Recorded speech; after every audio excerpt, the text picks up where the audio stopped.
2009's Jason Voorhees isn't the Jason we know and love. In fact, he's probably the most divisive Jason in the franchise. And as we'll see, there's some cool things about the reimagined Mr. Voorhees, but some things that you'll hate. And it all starts off when a mysterious young boy witnesses the beheading of his mother. My money's on Kid Freddy Krueger. Black and white intro over, and we get to the second intro. At Crystal Lake, a bunch of ass-slapping campers arrive to fill us in on the Friday the 13th backstory, and call Jason a retard. He was like deformed or retarded or something. Her son, Jason, he watched his mom being beheaded. How would anybody know what Jason saw? Hey, maybe it was this guy with the camera. The group then start to casually chat about drinking each other's piss. Yeah, it's that kind of movie. This gets a bit too much for these guys, I guess, and they go off for a midnight wander, giving hot chick Amanda the chance to get her tits out and literally oil them up. Oh, great, that'll help Jason cook them later on. Wade goes off to find some weed that Jason's been growing. He pisses all over it, causing Jason to appear and protect his stash. He attacks and kills Wade. At least I think he does. It's so dark. The other couple stumble upon the spooky remnants of old Camp Crystal Lake and start to have a good nosy around. I mean, to be fair, so would I. Amongst the ruins, they find Jason's bed. Like what? Why would Jason live at the camp? I thought he was just attending like all the other kids. Back at camp, Jason performs a classic horror cockblock, and Richie goes out to investigate. Amanda meanwhile tucks up nice and safe in her sleeping bag, or should I say roasting bag. Okay, now we're cooking with gas, or campfire at least. Richie hurries back for some barbecue, but Amanda's not quite ready yet. She's still fucking raw, so he has to hang around in Jason's bear trap until she's cooked. Mike and Whitney meanwhile find a whole bunch of Jason related paraphernalia.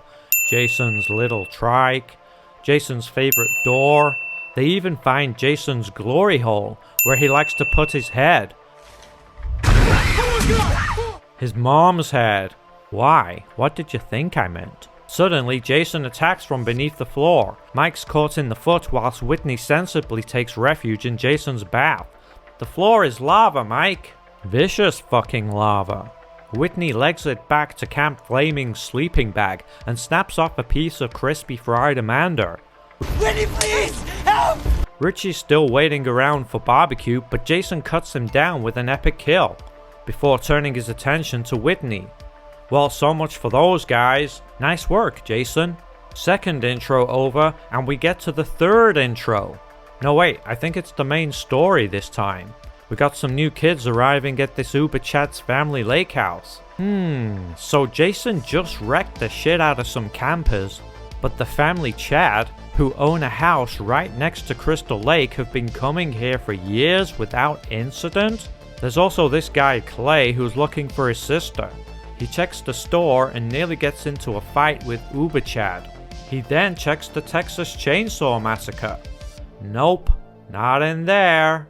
Finally, he checks this old barn. I'm looking for this girl. Have you seen her?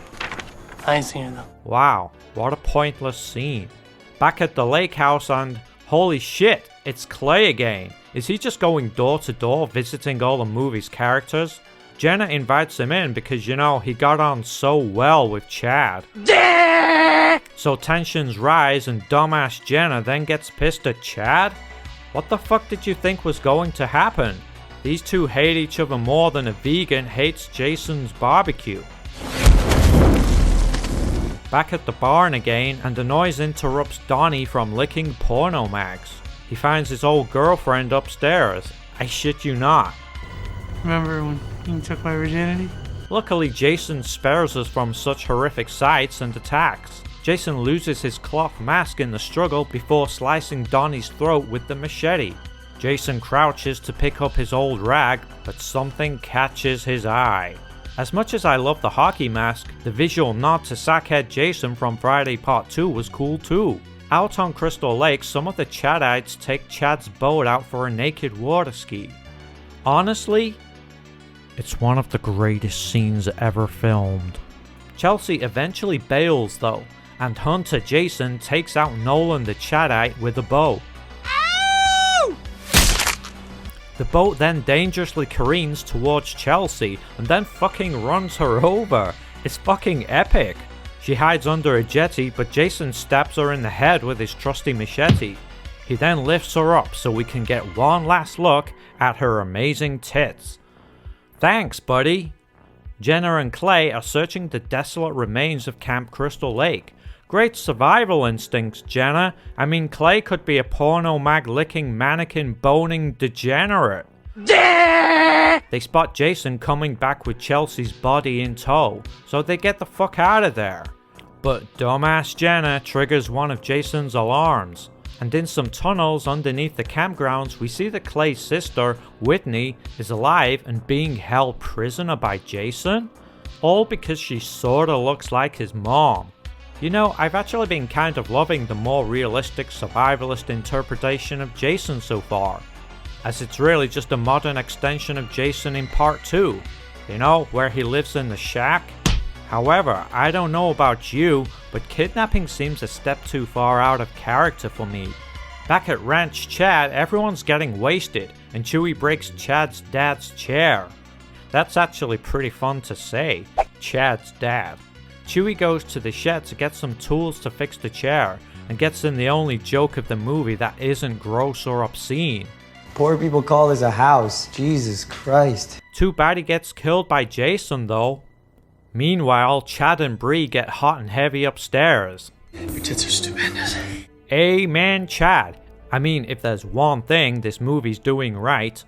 Jason then cuts the light to the house, and Chad is less than impressed when he sees his best buddy again. Fucking Clay. Lawrence cuts through the bickering and heads outside to find Chewie. Chewie!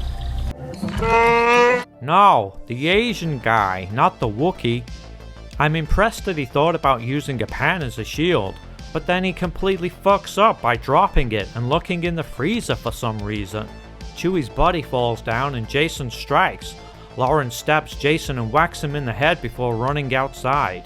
Jason's super pissed now and hurls an axe through the air, landing straight in Lawrence's back. It's pretty badass. Jason picks him up, spins him around, and then throws him on the floor with enough force to make the axe bust through his chest. The rest of the gang don't really come up with any plan, and just sort of scatter around the house. Chad grabs a gun from upstairs, and Bree goes looking for him, but ends up in the bathroom, where Jason grabs her from behind.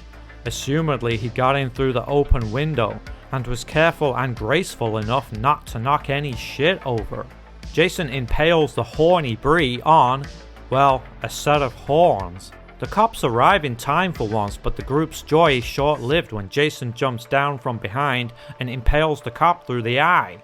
The dwindling group escape outside and Chad nearly gets away in a tow truck, but Jason stabs him and launches him onto the truck's spikes. See you later, Chad. You were a damn good Chad. Clay and Jenna follow Jason's trail from their previous encounter at the camp. I mean, why? Is now really the best time to play Scooby-Doo? They find the underground tunnels that lead to Clay's sister, Whitney.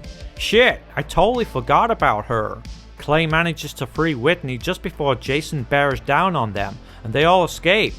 Well, sorta. Damn, the girls in this movie suck. Clay and Whitney run to the barn from earlier. Hey, they're really getting their money's worth out of this barn location. Clay struggles with Jason, but Jason gets the upper hand and goes to feed Clay into the wood chipper, when Whitney calls out to him by name, distracting him.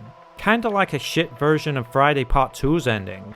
With Jason stalled, Clay attaches a chain chomp to Jason's back, and the other end slowly pulls Jason into the wood chipper.